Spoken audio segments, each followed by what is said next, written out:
Clunkety clunk, clunk, clunk. This was not the clatter of the goat-hooved devil girls on the roof of the Froggy family home. Clunkety clunk, clunk, clunk. Nor the gentle patter of ballet-slippered sugar plums on the dance floor of Froggy's dreams. Clunkety clunk, clunk, clunk. Or the gravel chute rumble of his grandfather's bowels. No, these were the sounds that shook the house and rattled the windows. These sounds threw Froggy from his bed. He landed on the floor and bumped his head. Clunkety clunk, clunkety clunk, ouch! Froggy sat up and rubbed the knot swelling on his scalp. He heard the sound again, but instead of the roof, the noise clamored on the floor below. He stood up to investigate. He crept down the stairs and peeked into the living room. They were huddled in a group under the upside-down Christmas tree. Froggy rubbed his knuckles in the hollows of his eyes. Could it be? Impossible!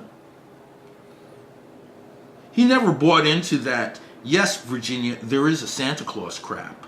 Though he did agree, however, with the part about the little minds of children and grown-ups. At least he hadn't bought into it since that day 3 years ago in the boys' room of the White Woods Elementary School. It had been a few days before Christmas, and he was standing at a urinal, engaged in the kind of idle game little boys play when their fly is down and their schlumpfnoodle is out mingling with the public. In this case, he was drowning a cockroach in a waterfall of hot wee-wee. The cockroach spun in a yellow whirlpool on the floor of the urinal, and every time the cockroach regained its balance, crawling towards the drain, Froggy doused it again. Finally, the cockroach gave up, gurgled, and died. Froggy zipped his fly and turned to the little boy beside him. The other little boy chewed on the end of a toothpick. He was called Toothpick Rick. Christmas is only 3 days away, Froggy said with excitement. I can't wait. I was a real good boy this year. Cleaned my room, ate Aunt Eddie's creamed onions. Me and Santa Claus had a real long talk down at the mall. I'm going to get a mountain of stuff. What's Santa Claus going to bring you? Santa Claus? Rick looked at Froggy with disdain. He spat out his toothpick. Does your mother feed you crap with that welfare cheese breakfast? I ain't no Santa Claus. There is too. My mommy and daddy said so. Now I know you're smoking crack. Don't you know Santa Claus is one of those lies grown-ups tell kids to make us do what they say? Grown-ups are crazy. They're always trying to control everything with lies. Not my mommy and daddy. Oh yeah? Rick sneered contemptuously. I bet you they told you there was a tooth fairy, an Easter bunny, a Pee-wee Herman, and that hogwash about the birds and the bees. What hogwash about the birds and the bees? Rick stuck a fresh toothpick between his teeth. He was grinning. Wait until you hear what they're trying to hide with that one. Froggy rubbed his eyes again in disbelief. They had not deceived him. Crouched low to the floor with their backs turned, under the twinkling lights of the upside-down Christmas tree were 4 steeple-capped figures dressed in black. Froggy's mouth fell open in wonder. His eyes were a-dazzle. His restroom wisdom completely forgotten. It's all true, he thought. Santa Claus, the Tooth Fairy, the Easter Bunny, are rats' weapons of mass destruction. Overtaken by the same goofy awe his grandfather had succumbed to only hours before, Froggy stumbled into the living room with outstretched arms and greedy fingers grabbing at the air. Ooh, ooh, he hooted, ooh, ooh, ooh, sounding like a monkey.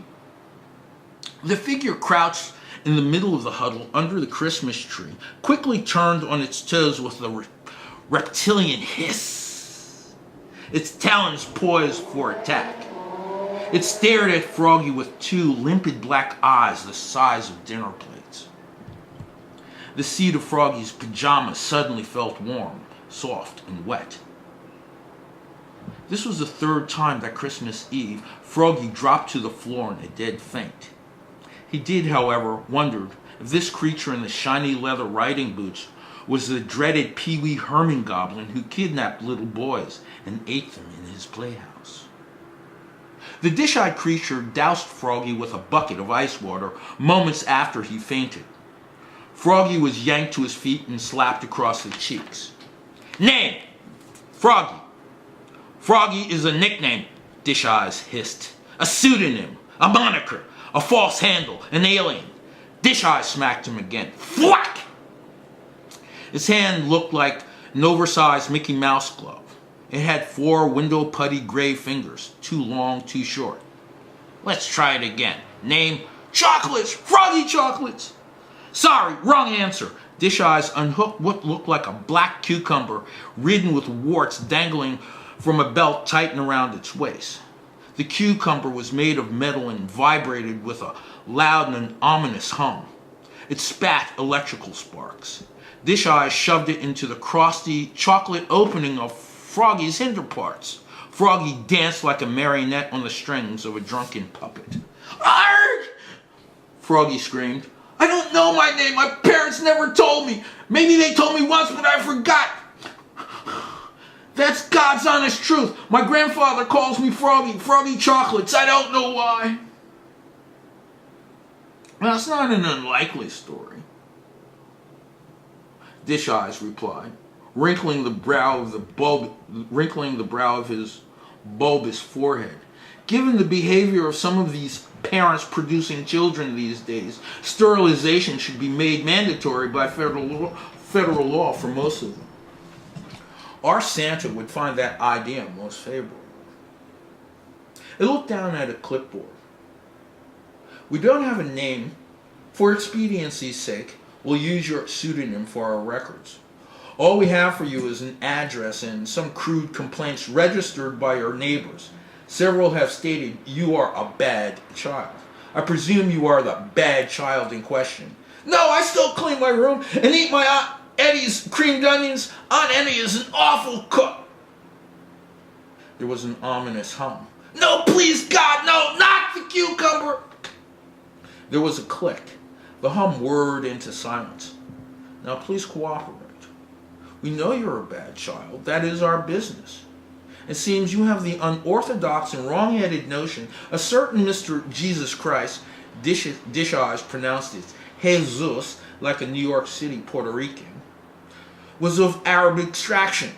In Santa's masterwork, You Better Watch Out, the great book of He Knows when you've been bad or good, so be good for goodness sake, that constitutes a bad. This is not good, therefore it is bad in Santa's eyes. The logic is simple. Unfortunately, the name cannot be said of the morality of children. They must be corrected through Santa's love. You are such a child in need of Santa's and his love. Do you understand? Froggy nodded his head in assent. I am a bad boy, he said. Good. You will come with us. We will welcome you into the frosty world of Santa's love. That's when Froggy noticed that the tiny silver bell jingling on its steeple capped looked like a grimacing human skull.